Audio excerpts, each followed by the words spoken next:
Honey, it's family hour. There must be something on. Oh, wow! Candy critters! Oh! Oh, great. It's Monsters, our favorite show. It's starting.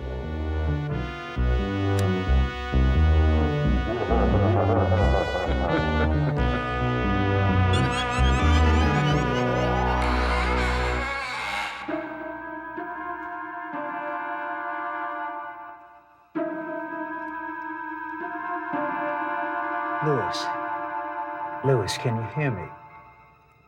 Okay, relax. Just rest. Do you know where you are? What happened? We've been worried about you. You had a very serious concussion. You've been unconscious for almost 72 hours. Do you remember the accident? What accident? Louis, when I told you to come to the hospital, I didn't mean you should put yourself in it. You drove across town like a madman. You must have hit some black ice on the Youngman Expressway. And you've always been reckless. Was anybody else hurt? No, thank God. And you were a very lucky young man. The pressure on your right frontal lobe of your brain is, well, it could have been very serious. As it is, you'll have the granddaddy of all headaches for a couple of weeks and maybe some double vision. Oh, my God, my mom. When you called on the phone, you told me that you had to operate. Did you get all the cancer? Louis, I've known your family for years. I treated your father during his cancer ordeal. Just answer me. Is she going to be all right? When I spoke to you before the operation, I'd hoped that surgery would eradicate all of the cancer, but the metastasis has been too swift. We'll proceed with the radiation therapy. There are new drugs to control the pain of the coming weeks. We can always hope for a remission, and new procedures are being developed all the time. Where is she now? She's down the hall, room 2119. Oh! Louis, you have to rest. There's nothing you can do for your mother now. You can see her tomorrow. Rest, Louis. Rest.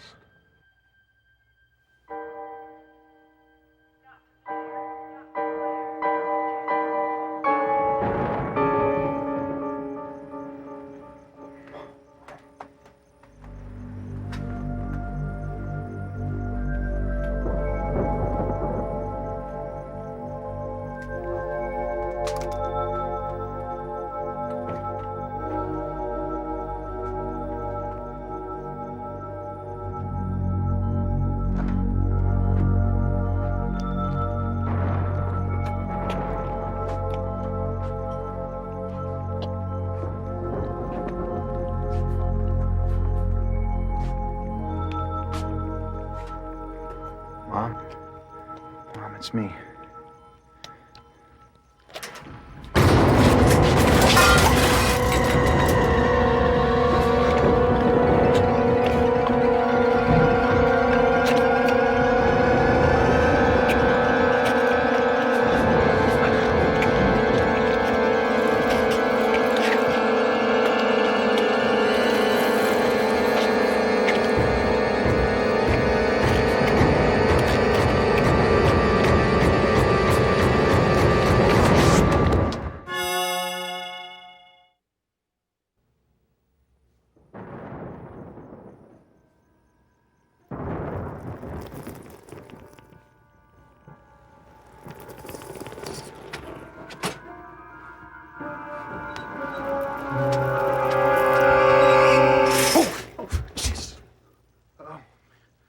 Sorry, I didn't know anyone was in here. That's all right, young fella. We roomies.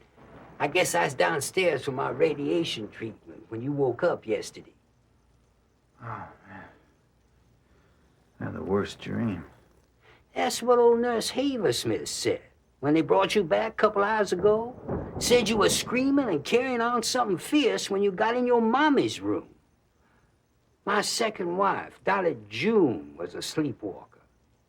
Used to have to tie her to the bed with a clothesline. What did you say about my mother's room? Just as Nurse Haversmith said, when you got to your mommy's room, you passed out or something.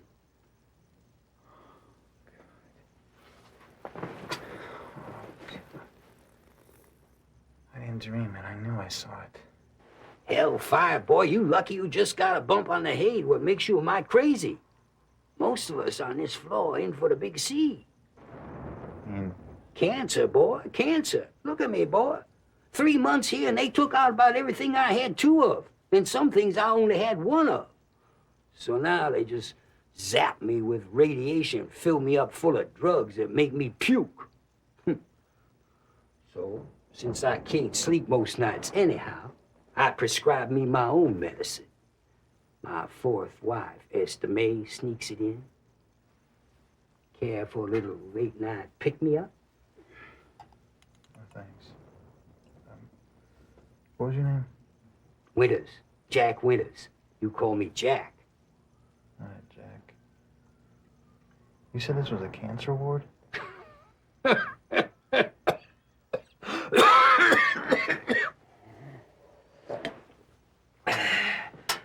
Ain't supposed to be a cancer ward, but that's what it amounts to. It seems that the regular patients get upset with us terminal cases. Makes it easier for the damn night critters to find us, too. What did you say? I didn't say nothing. Hey, you just said something about night critters. Oh, just things I seen while in my DTs, boy. Nothing real. Yes, it is. You got a glimpse of something that shouldn't be here. You got a glimpse of something that doesn't exist.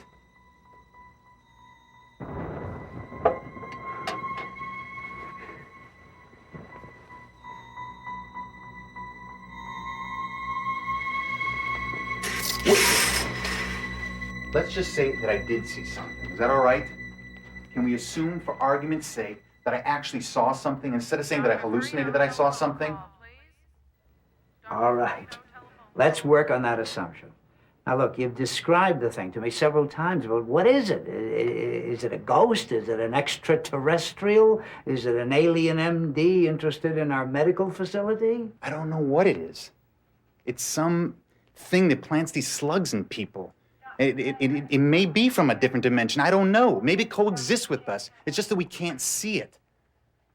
Maybe we need certain types of concussions that produce certain types of pressures on certain parts of our brain. All right, assuming all of that, you said it was attacking your mother. No. I mean, yes. What I am saying is that somehow it was using Mom. You said it was planting this slug in her. Why? I don't know. Maybe it has something to do with the cancer. Maybe what we think are tumors are like eggs to these things that incubate in us. Or maybe they plant these slugs in us and it let them multiply. I mean, isn't that what cancer does, doctor? Maybe, I don't know, maybe they multiply and then they harvest them for food later like vampires. Oh my God. That's what they are. Cancer vampires. Doctor, that makes sense. I mean, think about this. This cancer scourge is like an invasion, and it's a recent one. Okay, you tell me the name of somebody that died of cancer over a century ago. I'm sure there were many people, but I can't give you a name. Exactly. You see, we expect people to die from cancer nowadays. I mean, everybody knows somebody, and usually it's somebody in our own family that's died of cancer. Take a look at my family. First my father, now my mom. These things are all around us. They're just feeding on us. It's the only thing is we can't see them. All right. But we don't need vampires to explain this recent so-called cancer scourge. I mean, in this day and age, we're surrounded by carcinogens. Oh, carcinogens. Yeah, they're in everything we drink, sleep, wear, blah, blah, blah. You medical experts, you want us to believe in carcinogens, and you don't even know where tumors come from. And you do. Yes! Cancer... Vampires. Dr. Bruce, telephone, please. Dr. Bruce, telephone, please. All right, look. I have listened to your theory, and now I would like it if you would listen to mine. You're very concerned about your mother. You've also had a very serious subdural hematoma, which is causing low-grade hallucinations. And the form the hallucinations take is dictated by the concern you feel for your mother. Let's face it, when you were a kid and your father died of cancer, it changed you, as it would anybody. Now, I can see how you'd like a thing, a solid something, an adversary you could fight, instead of an intangible enemy like cells gone wrong. But it's an hallucination. You've got to understand that. It's a visual malfunction. And the sooner you accept it, the sooner you can give it up and start to get well, so you can help your mother get well. All right. I want you to shape up and stop this silly nonsense about cancer vampires. Dr. Davis, telephone, please. Dr. Davis, telephone, please.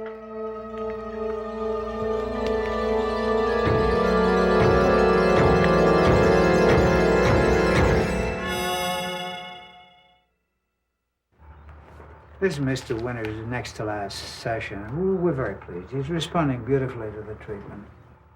How much radiation does Jack need to beat the cancer? Well, we figure 7,000 rads should do it. It's enough to sterilize the tumor. How much is a rad? Well, how can I explain it to you?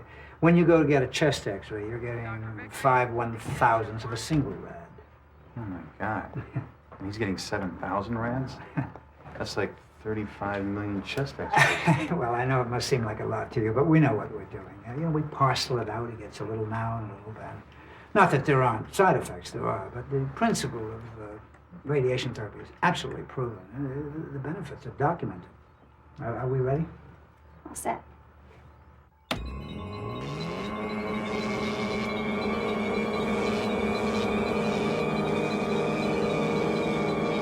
I thought you said the radiation was supposed to be invisible. It is. You're not seeing something, are you?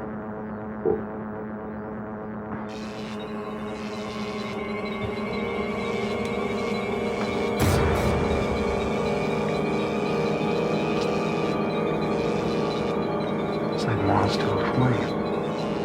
What was that, Louis? Nothing. Nothing.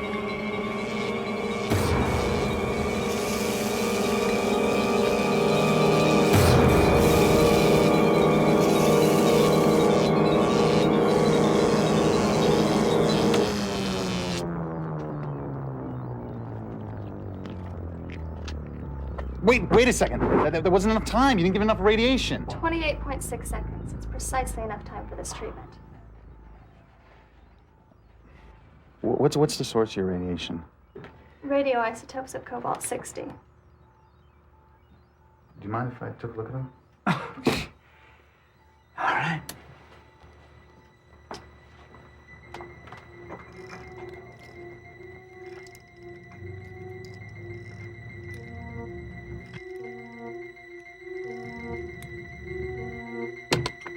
My mom's gonna be receiving those treatments.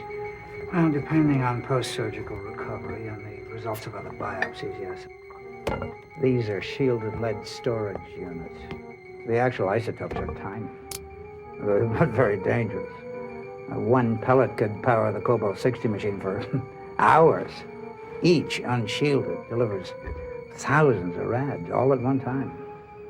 And how do you load the isotopes in the machine? Very carefully. Remote mechanical handlers, lead aprons, lead shielding. It's quite complicated. Have you seen enough? Yeah. Yeah, I've seen enough.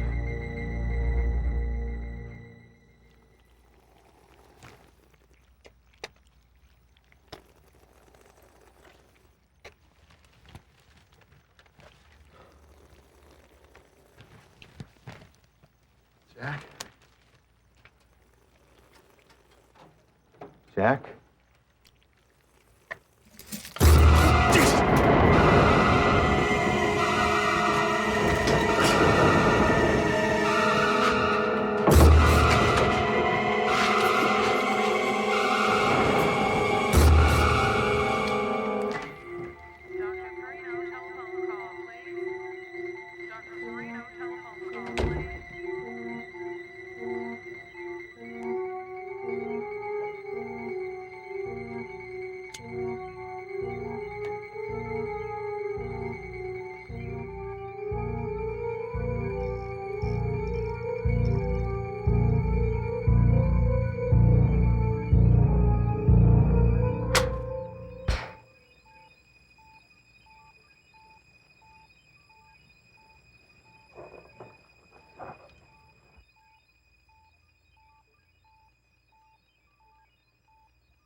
Oh, God. Oh, there's gotta be a better way.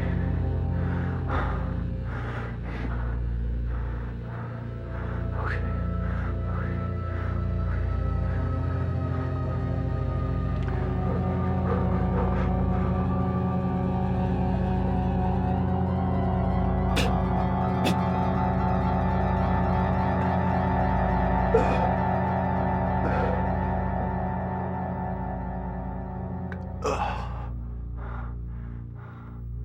I remember once when I was a kid.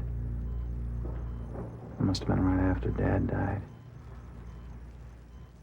I woke up on a stormy night just like tonight. You were sitting on the edge of my bed.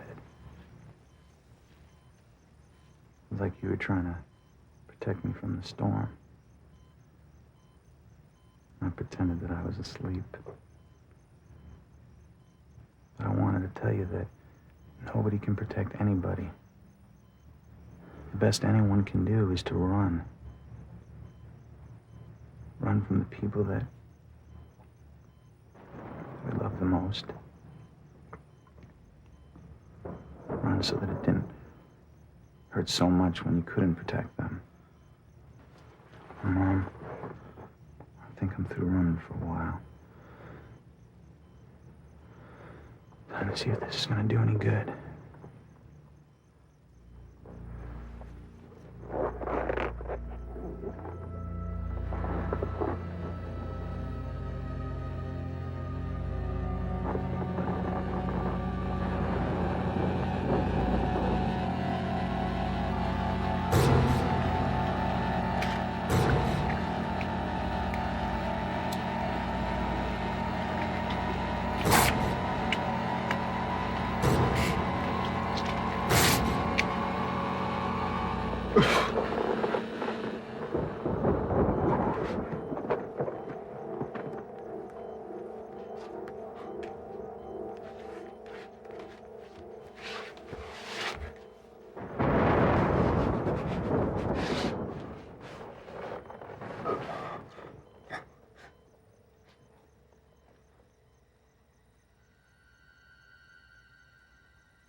Go ahead.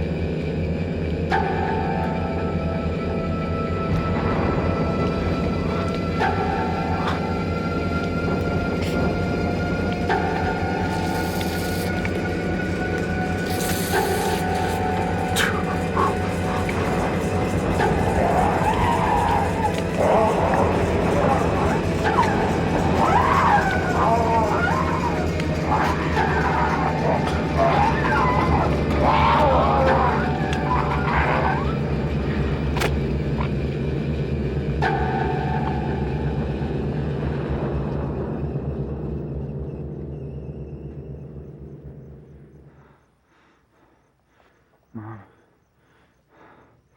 I'd like to stay. I'd like to see your face when Dr. Hubbard tells you that all those tumors are gone. I really would.